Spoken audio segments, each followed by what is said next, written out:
Pada video ini kita akan membahas reorganisasi atau proses bankruptcy proceeding berdasarkan Chapter 11. Prosesnya ketika filing ke pengadilan, kemudian proses di pengadilan sama seperti pada kasus Chapter 7 atau likuidasi. Nah, di sini secara khusus estate ya yang atau harta dari perusahaan yang dibangkrutkan bisa saja dikelola oleh trustee, tetapi seringkali si perusahaan yang akan dibangkrutkan tadi tetap memiliki estate tadi dan mengelolanya, disebut debtor in possession. Trustee dapat diperoleh kalau kasusnya melibatkan fraud, ketidakjujuran, pengelolaan yang tidak benar, dan tentu saja jika pengadilan memutuskan memilih atau menetapkan trustee, maka itu dalam best interest dari kreditor, equity holder, atau pihak lain yang terkait dengan estate tadi. Tetapi pada umumnya hakim tidak begitu ingin untuk menetapkan atau memilih private trustee karena biasanya perusahaan itu atau manajemen yang sekarang dianggap yang paling qualified mengelola perusahaan dan mereorganisasi perusahaan sehingga bisa melewati masa-masa reorganisasi. Nah, biasanya trustee sama tadi, itu akan dipilih oleh US trustee, ya. Kemudian kalau tidak ada trustee-nya dipilih oleh pengadilan. Secara umum relatif sama, ya, bagaimana proses pemilihannya. Kemudian tugas dari trustee atau debtor in possession itu relatif sama, jadi bertanggung jawab atas properti dari debtor atau perusahaan yang sedang direorganisasi, termasuk pengelolaan bisnisnya, menyerahkan daftar kreditur, schedule aset dan utang, dan statement of financial affairs jika tidak di-file oleh perusahaan yang direorganisasi. Menyediakan informasi ke pengadilan terkait dengan estate dari debtor dan administrasinya, memeriksa klaim dari kreditor dan menolak klaim jika memang dianggap tidak benar, terus menyerahkan rencana reorganisasi dan melaporkan apabila rencana tadi tidak di file. Kemudian yang terakhir tentu menyajikan laporan final terkait dengan trusteeship yang diminta oleh pengadilan. Nah, trustee dan debtor in possession biasanya bernegosiasi dengan kreditur, stockholder, dan semua pihak dalam rangka menyetujui rencana organisasi yang nantinya akan disetujui oleh pengadilan. Apabila debtor in possession yang ditunjuk, maka seorang yang disebut examiner akan ditunjuk jika pinjaman kepada pihak luar selain terkait dengan barang dan jasa melebihi 5 juta dolar. Dan jika pengadilan menyatakan bahwa pemilihan atau penentuan atau pengangkatan dari examiner itu dalam kepentingan terbaik bagi kreditor, equity holder, atau pihak lain yang terkait dengan estate tadi. Tugas utamanya adalah menilai debtor aset dan melaporkan nilai tadi ke pengadilan. Kemudian ada yang disebut creditors committee yang bertanggung jawab melindungi kepentingan dari kreditor yang mereka wakili dan tentu saja menjaga dari asetnya debtor atau aset yang dalam proses reorganisasi. Komite akan mereview semua transaksi dari perusahaan yang reorganisasi yang diusulkan ke pengadilan selama proses kebangkrutan. Seperti misalnya apakah ada pendanaan baru yang disebut debtor in possession financing atau penjualan aset. Komite dapat menolak apa yang diusulkan untuk menjadi pertimbangan dari pengadilan. Semua proses negosiasi antara kreditor sebelum masa filing untuk bankruptcy atau pre-petition, dan debtor in possession itu harus melalui komite kreditor. Ya, jumlahnya biasanya 7 dan berasal dari kreditur yang memiliki unsecured loan terbesar. Komite dapat diubah sewaktu-waktu dan pihak lain dapat dipilih, ya, karena memang pemilihan kreditur komite ini sangat penting dalam proses ini akhir dalam kasus reorganisasi. Kalau krediturnya saling berantem di antara mereka, maka prosesnya bisa tidak selesai, bahkan mungkin berlarut-larut. Jadi harus dipastikan komitenya adalah mereka yang bisa sepakat dan bisa terus menyelesaikan kasus ini dengan baik. Reorganisasi dapat berlangsung selama beberapa bulan hingga beberapa tahun. Dan seringkali selama ini maka ada batasan-batasan yang ditetapkan dalam aturan bankruptcy maupun pengadilan. Misalnya apabila debtor ingin melaksanakan segala sesuatu, mendapatkan pinjaman baru, maka harus mendapatkan persetujuan dari pengadilan. Nah, pinjaman baru dalam proses untuk membuat reorganisasi ini berjalan dengan baik disebut debtor in possession financing. Apa manfaat dari reorganisasi? Ya, pertama, tentu bagi perusahaan itu dapat mengurangi labor cost dengan melakukan PHK atau menghentikan pension plan. Ini sangat baik karena bisa mengurangi pengeluaran kas bulanan yang biasanya selama ini harus dibayarkan. Perusahaan juga bisa menolak adanya beberapa eksekutori kontrak-kontrak yang belum diselesaikan sepenuhnya, ya, dengan persetujuan pengadilan atau unexpired lease, jadi ada perjanjian sewa menyewa yang belum selesai. Nah, setiap klaim karena ini kerugian karena cancellation tadi dicatat sebagai unsecured debt, ya, utang yang unsecured yang nanti mungkin bisa diselesaikan, atau kalau ketika harus dilikuidasi dia menjadi bagian akhir yang akan mendapatkan penggantian sebelum priority atau kreditur lain mendapatkan penggantian. Kemudian di sini juga kreditur dilarang biasanya harus mendapatkan persetujuan pengadilan untuk meneruskan proses pengadilan dalam hal perusahaan memasuki masa reorganisasi. Tetapi secured kreditur tetap diproteksi untuk mendapatkan bunganya atau mendapatkan kepentingannya dalam aset-aset yang dijaminkan. Ini terutama apabila ternyata aset tadi itu turun nilainya. Jadi ketika turun nilainya, maka bagian penurunan nilainya itu dapat diminta oleh kreditur yang terjamin tadi untuk dibayarkan sebagai pembayaran atas utangnya.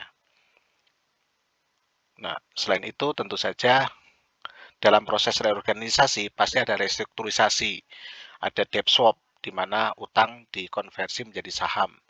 Nah, dalam proses normal itu membutuhkan 95% persetujuan dari pemegang utang, bondholder, dan mayoritas dari pemegang saham. Tetapi dalam hal restrukturisasi hanya membutuhkan 2/3 dari pemegang utang atau bondholder. Kelemahannya, proses ini bisa jadi sangat lama dan belum tentu berhasil, sehingga ongkosnya biasanya mahal.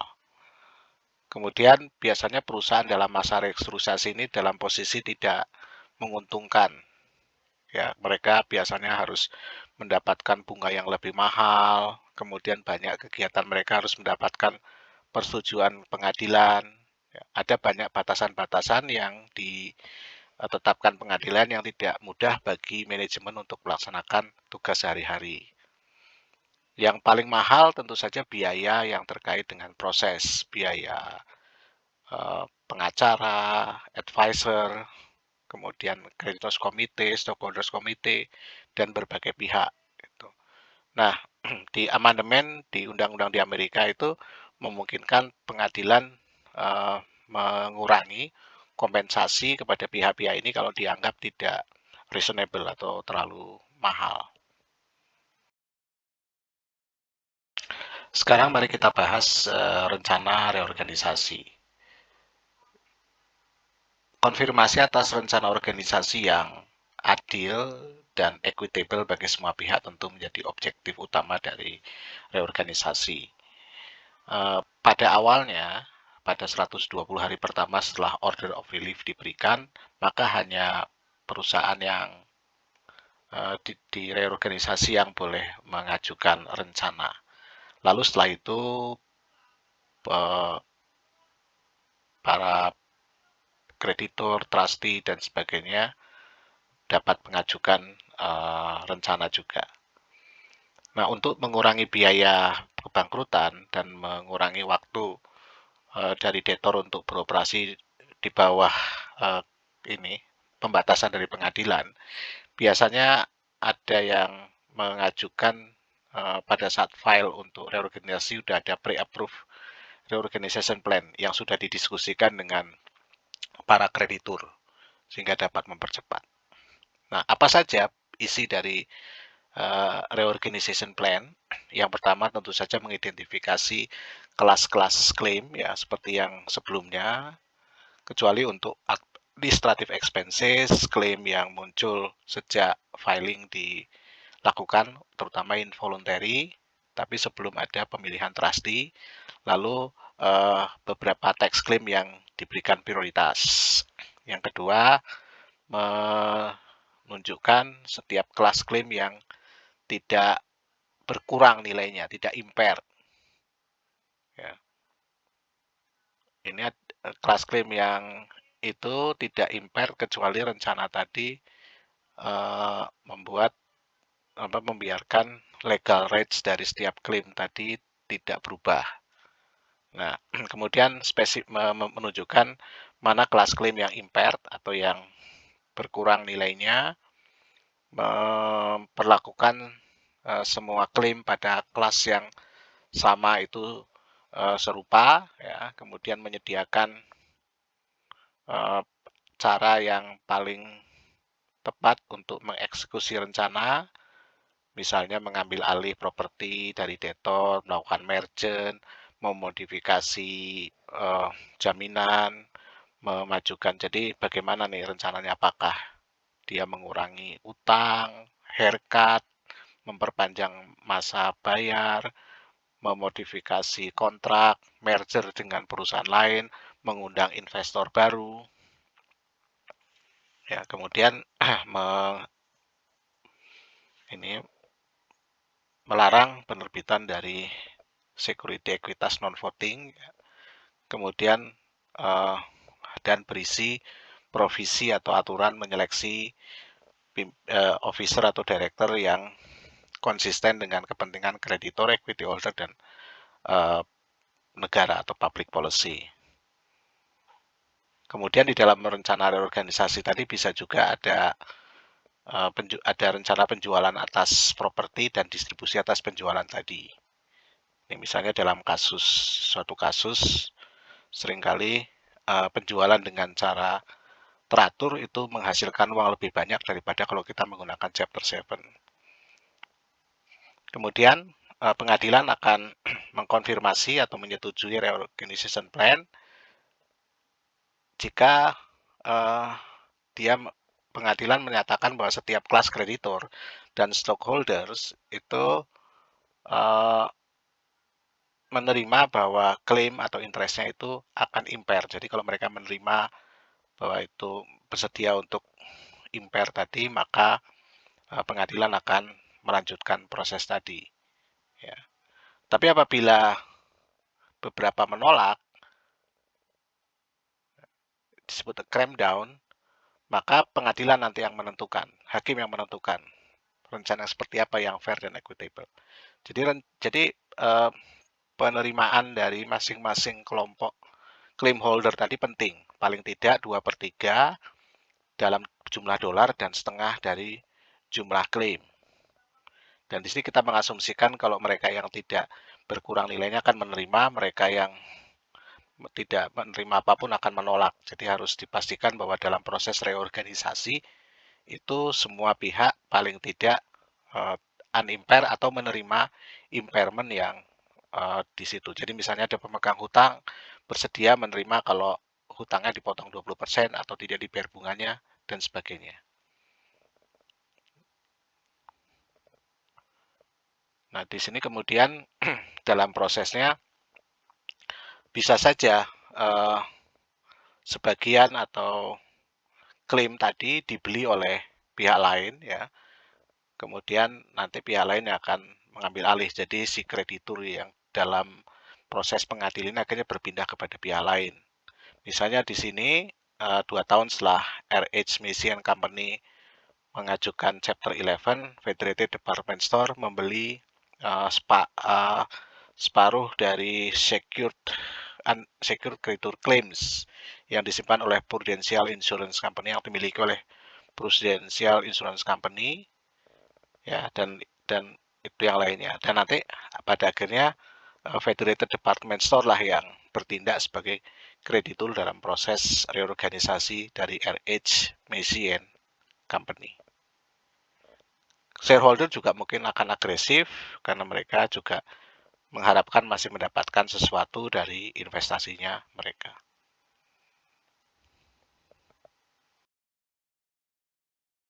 Seperti yang dikatakan sebelumnya, proses reorganisasi dapat berlangsung selama beberapa tahun.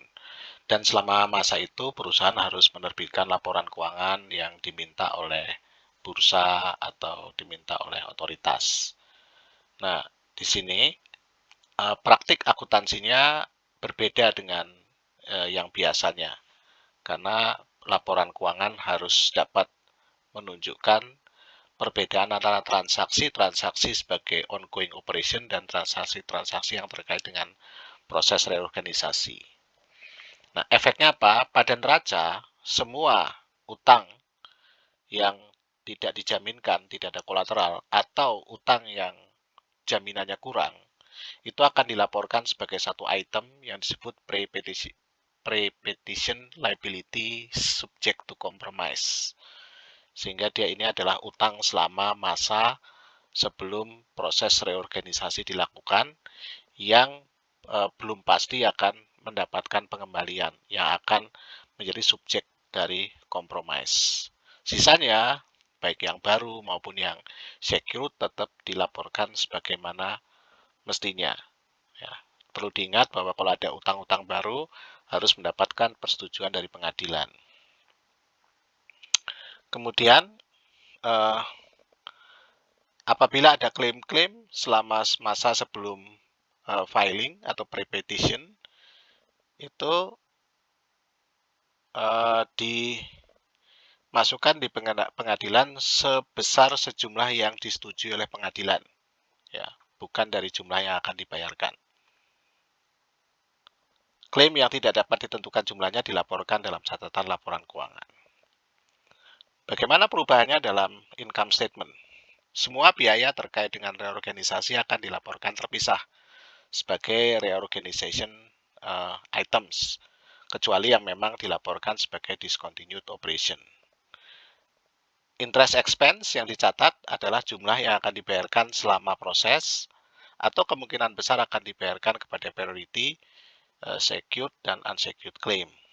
Jumlahnya mungkin berbeda dengan kontraktual. Misalnya, dalam suatu proses ini, Interstate Bakeries itu menunda accrual atas interest 100 juta dari liabilities-nya selama masa pre-petition ya.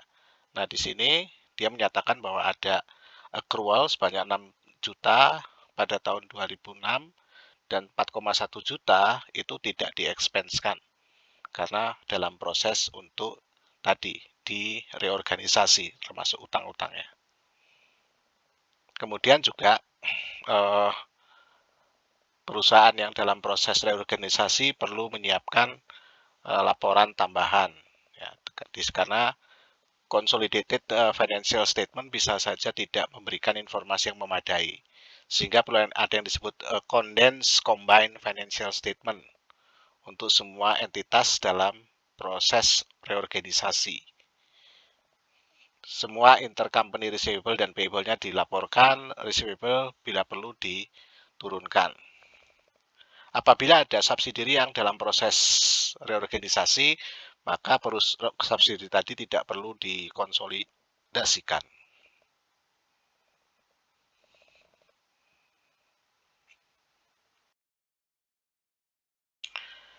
Biasanya, korporasi yang reorganisasi akan melibatkan restrukturisasi utang ya, dan modal.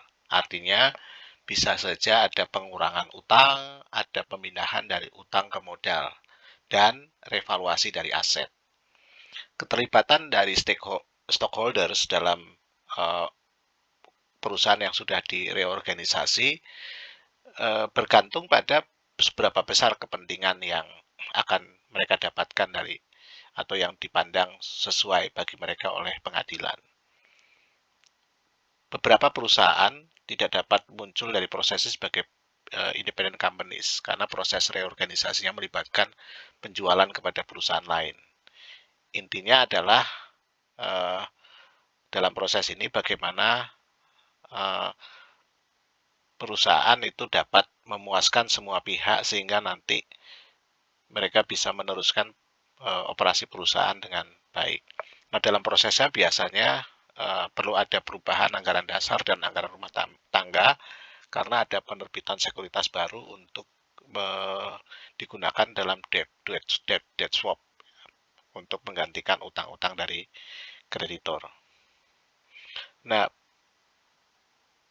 kesepakatan itu sangat bergantung pada kemampuan pengaruh dari setiap pihak terkait dalam bernegosiasi dan memanipulasi posisi mereka.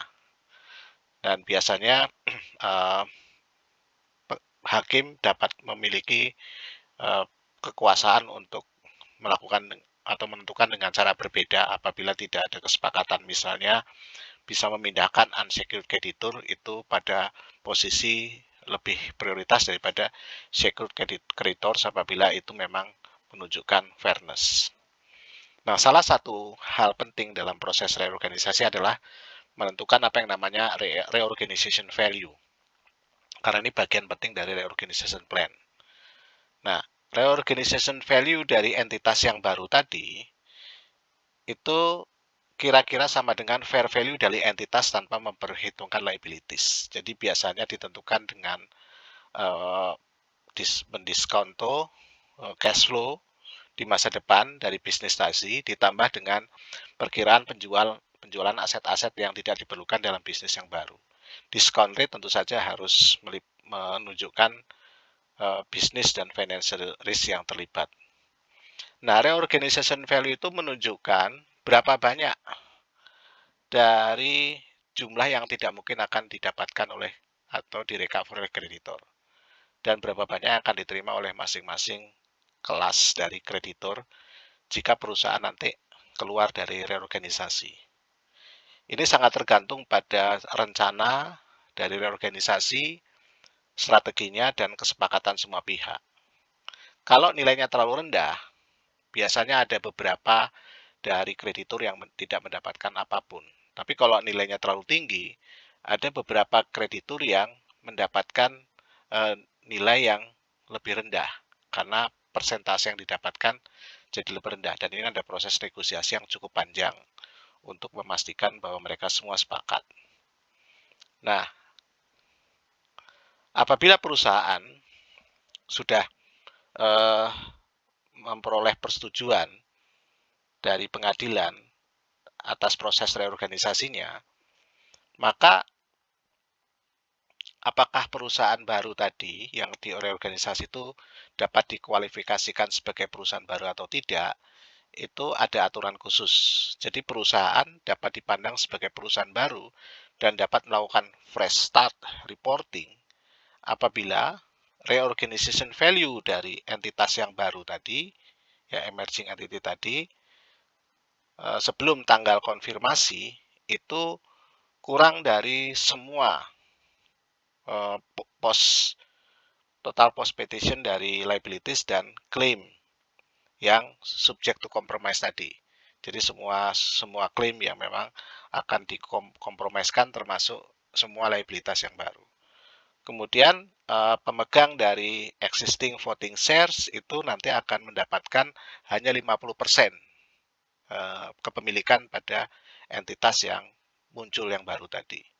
Sehingga mereka akan kehilangan kendali. Dan kendali ini harus substantif, tidak temporary.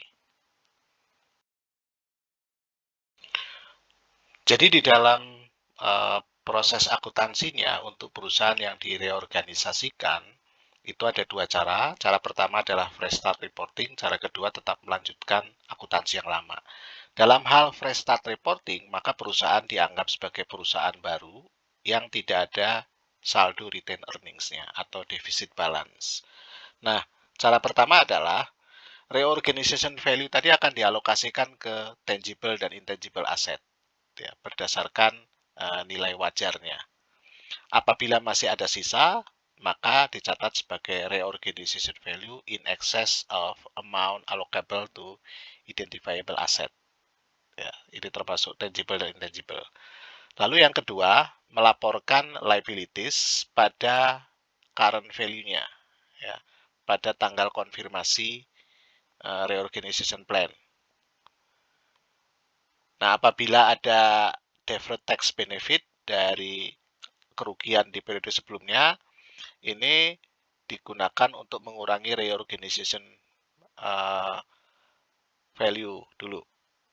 Kalau sudah habis, masih ada sisa, diakui sebagai pengurangan dari income tax expense. Lalu laporan keuangan dari entitas yang lama itu dibuatkan laporan finalnya. Ya, di sini dibuatkan laporan finalnya yang menunjukkan efek dari penyesuaian-penyesuaian ke individual aset dan liabilities yang akan memunculkan fresh start reporting. Di sini juga ada efek terhadap pengampunan atas atau pengurangan atas utang. Ending balance dari old entity harus sama dengan beginning balance dari new entity, termasuk zero retained earning balance.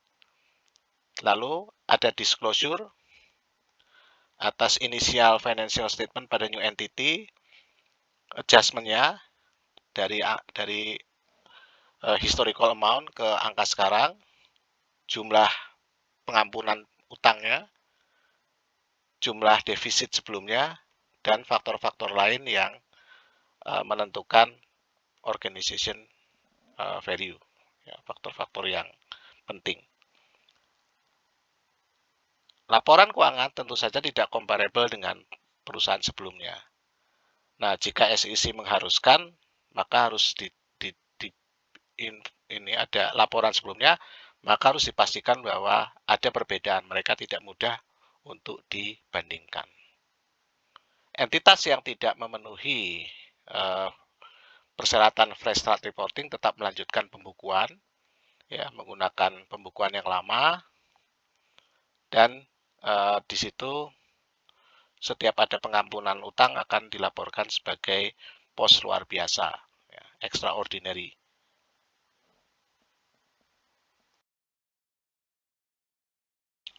Mari kita lihat ilustrasi suatu kasus reorganisasi. Di sini ada T Corporation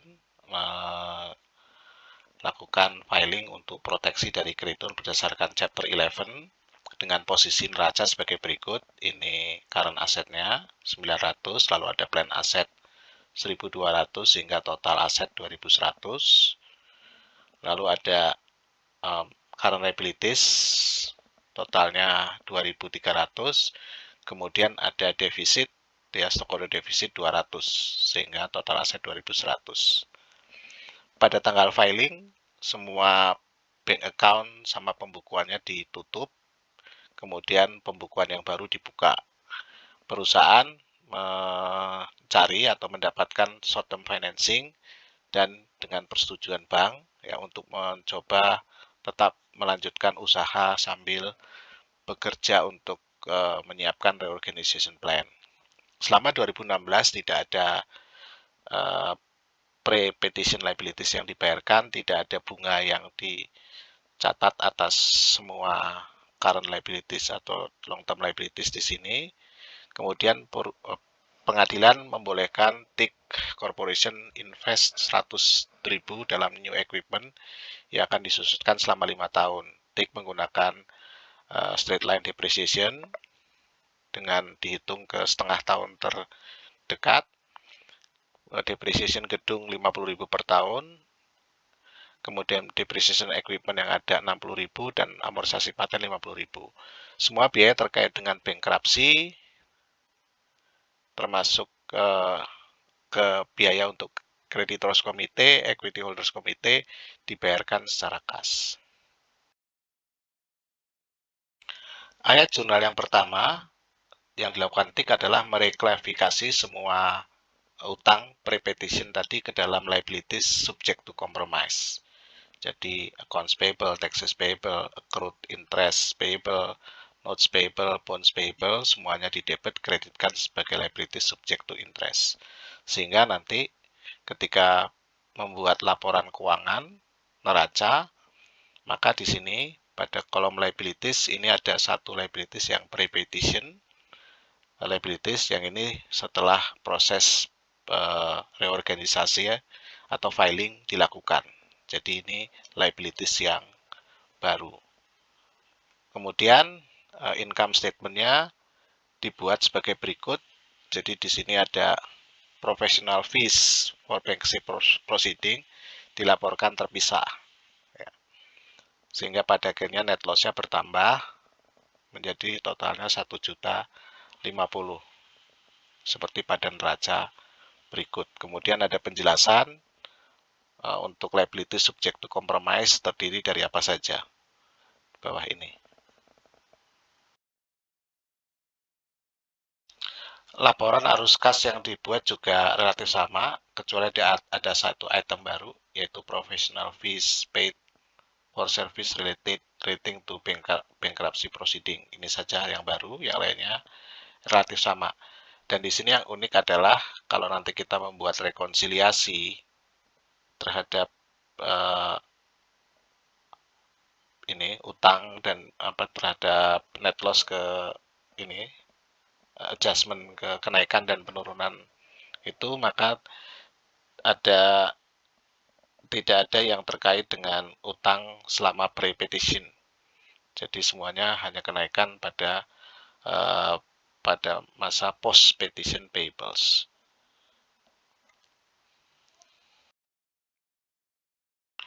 Selama 6 bulan berikutnya, TIC beroperasi dalam proses reorganisasi sambil mengerjakan reorganization plan. Ini prosesnya selama 6 bulan, jadi ada perubahan-perubahan pada asetnya dari awal tahun ke 30 Juni. Kemudian dari situ kita bisa juga melihat income statement-nya sebagai berikut.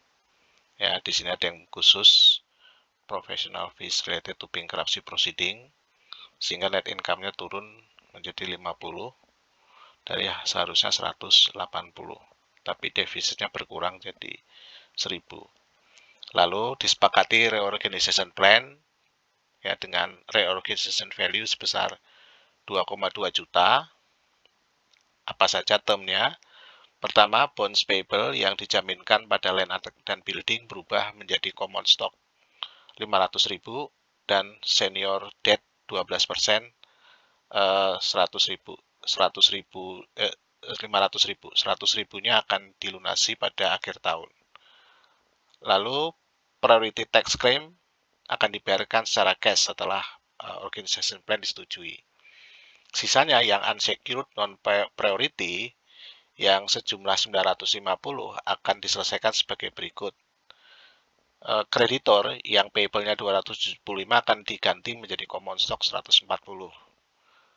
Kemudian accrued interest sebesar 90.000 dihapuskan. 260.000 notes payable akan diubah menjadi 120.000 subordinated debt dan 60.000 common stock. Kemudian equity holder akan memperoleh 100.000 dari common stock dari perusahaan yang baru. Sekarang kita cek apakah perusahaan dapat menggunakan fresh start reporting.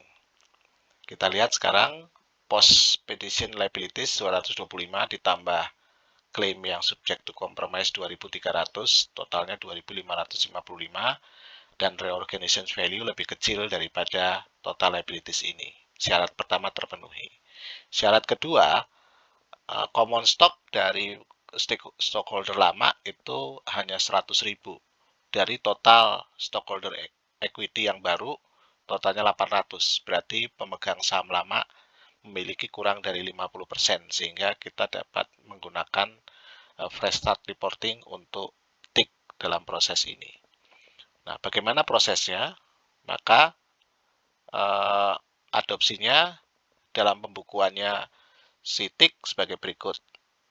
Pertama adalah penghapusan dari yang kita sebut allowed claim subject to compromise yang 2.300 tadi, kita debit semua, kita kreditkan penggantinya. Ada yang menjadi senior debt, ada yang menjadi subordinate debt, ada yang menjadi common stock. Selisihnya kita catat sebagai gain on debt discharge. Jadi utang-utang yang lama hilang berubah menjadi utang-utang yang baru. Lalu pada tahap kedua, kita hapuskan common stock yang lama 500, kemudian common stock yang baru 100, sisanya menjadi paid in capital. Yang ketiga, kita revaluasi aset, inventory kita tambah, land kita tambah, building equipment kita kurangi, paten kita hapuskan, sehingga ada loss on asset revaluation. Yang terakhir, kita hapuskan semua, defisit kita hapuskan, loss on revaluation kita hapuskan, additional paid in capital di awal kita hapuskan, gain on debt discharge kita hapuskan, sisanya kita akui sebagai reorganization value in excess of identifiable asset, atau ini nanti menjadi aset dalam neraca. Nah, proses ini dapat kita lihat dengan membuat working papers ya, bagaimana nilai dari ini prosesnya sehingga ke yang baru ya. Jadi di sini kita lihat pre-confirmation balance sheet ke reorganized balance sheet. Ya, proses A tentu saja ini revaluasi untuk aset, untuk inventory. B juga revaluasi inventory. C, D, E ini proses revaluasi. Ya. Yang F ini nanti mencatat reorganization excess.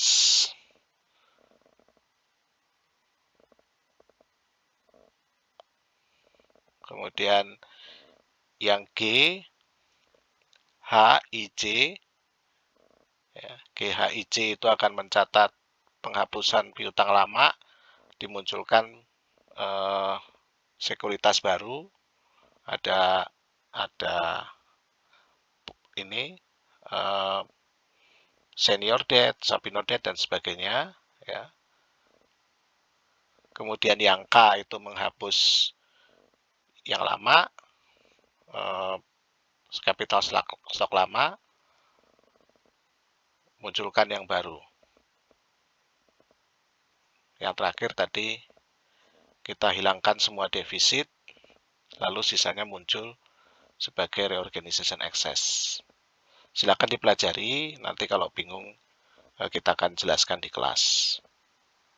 Demikian proses reorganisasi dari perusahaan yang memutuskan untuk melakukan bankruptcy proceeding melalui Chapter 11.